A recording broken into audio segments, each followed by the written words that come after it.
mes amis. Aujourd'hui, je vais continuer l'histoire, la formule Z. Je veux dire, ok? Alors, je commence. Allez, moi, je vais essayer un peu de dormir. Bonne nuit, WXT. Bonne nuit, Jean. Pourquoi est-ce que tu souris comme ça? Ah, il y a des hallucinations à cause de la chaleur. Je porte un monocycle. C'est quoi cet amas de pierre là-bas? Toi aussi, tu le vois, je croyais que c'était dans ma tête.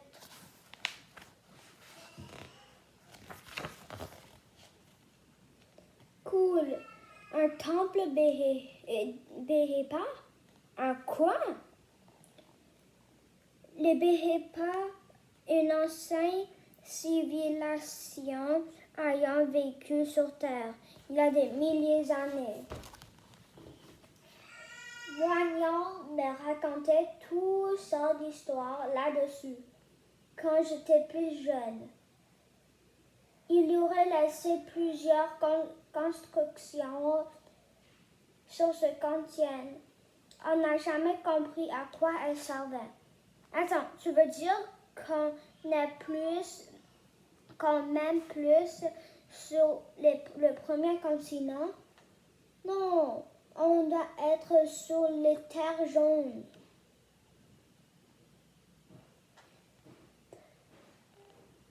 Oh, non, on doit être sur les terres jaunes. Les terres jaunes, c'est pas vrai. On ne retourne jamais chez nous. Regarde, il y a autre chose.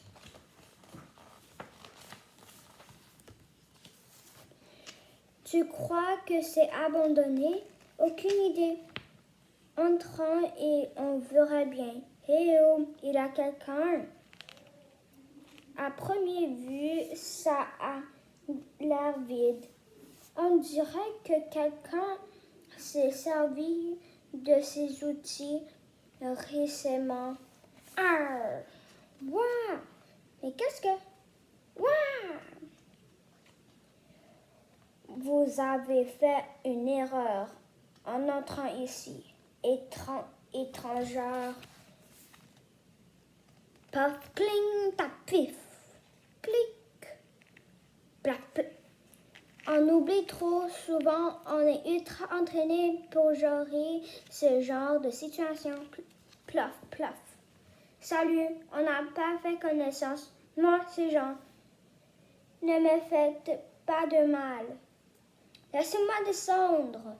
Bande de morveux, vous ne savez pas à qui vous avez affaire. Oh, la ferme, toi. Hé, mais je connais ce symbole. Vous êtes de l'agence. Plus tard. Alors, le missile s'est emballé. On a perdu le contrôle et on s'est retrouvé ici. Ah ah, c'est vraiment n'importe quoi, cette histoire, mais qu'est-ce qui se passe dans cette agence? Ça ne serait jamais arrivé à l'époque, ça. C'est ce que vous connaissez au juste de l'agence. Vous avez déjà travaillé pour eux. Ouais, à l'époque de l'agence. Vous connaissez mon père? Ton père? Non, sérieux, tu es le fils de l'agent. Haha, viens, qu'on te serre dans nos bras. Ok, câlin. Bon, on pourra savoir en quoi il est spécial encore. Oui, désolé, on devrait présenter enfin. Moi, c'est Gérard. Non, Gérard. Mais à l'époque, on m'appelle le cochon volant. Et moi, je suis Conrad. et j'étais un signe atomique. Et lui, c'est Crémo, mon fils adoré. Dis bonjour, Crémo. Salut. Et un peu timide, mais croyez-moi, c'est un vrai bout en train quand il s'y met. Alors, vous avez adopté un enfant, c'est bien. Adopté? Pourquoi dites-vous ça? Pour rien? Et qu'est-ce que vous faites dans ce bled perdu? Ça, c'est une longue histoire. Vous n'êtes pas pressé, j'espère. Bon, voyons, tant que les points importants sont là, ça va aller. Gérard, tu la racontes toujours de plus en plus mal avec les années.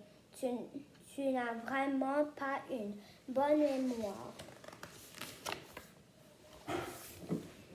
Alors, c'était il y a plus de 30 ans. Ton père, Cora et moi faisons partie d'une équipe spéciale de l'armée. On était l'équipage du Chevalier d'Or, un immense avion de combat et de haute technologie. Moi, j'étais pilote. Ton père était capitaine. Et Connor faisait tout le reste. Un jour, une grande guerre éclata. Je crois que c'était contre des robots, ou des fermiers, ou des dinosaures. Mais bon, c'est pas important. L'armée vous avait envoyé vers la base ennemie pour capturer le chef des robots fermiers dinosaures, un méchant dictateur voulait contrôler le monde. Mais en route vers notre destination, ton père découvrit quelque chose d'étrange dans le vaisseau. Un eau de forme que l'armée avait vraisemblablement placé là, sans l'avertir. Pas un chapeau, Gérard, une bombe. Ah oui, une bombe. Il contacta donc son général pour lui demander des explications.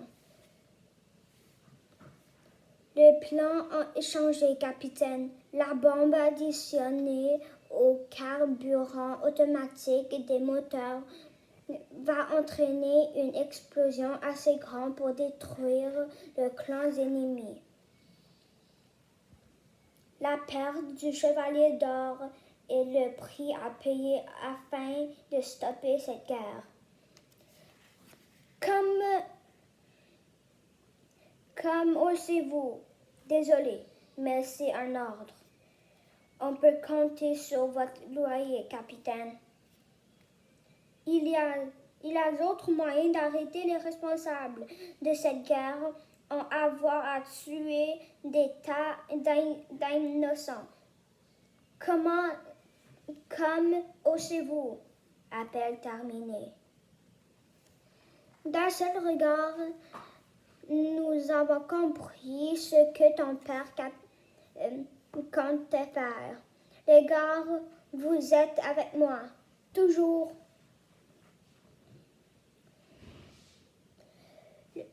Il désamorça la bombe, un clin d'œil et la lança par-dessus bord. Ensuite arriva sur les lieux, notre bon capitaine s'est courageusement précipité sur l'ennemi. Il avait y avoir des centaines de soldats, voire des milliers. au juste une grosse gare très musclée. Je ne sais plus trop. Ton père les bâtit tout encore d'un clin d'œil. Et il réussit à se faufiler dans le bureau du vilain dictateur. S'ensuivit le grand combat au sabre laser. C'était peut-être un sabre ordinaire ou un siphon, peu importe. Il emporta cette lutte et ramena le méchant au pays pour qu'il puisse être traîné devant la justice. Malgré tout ça, les dirigeants de l'armée n'étaient pas contents. Nous fûmes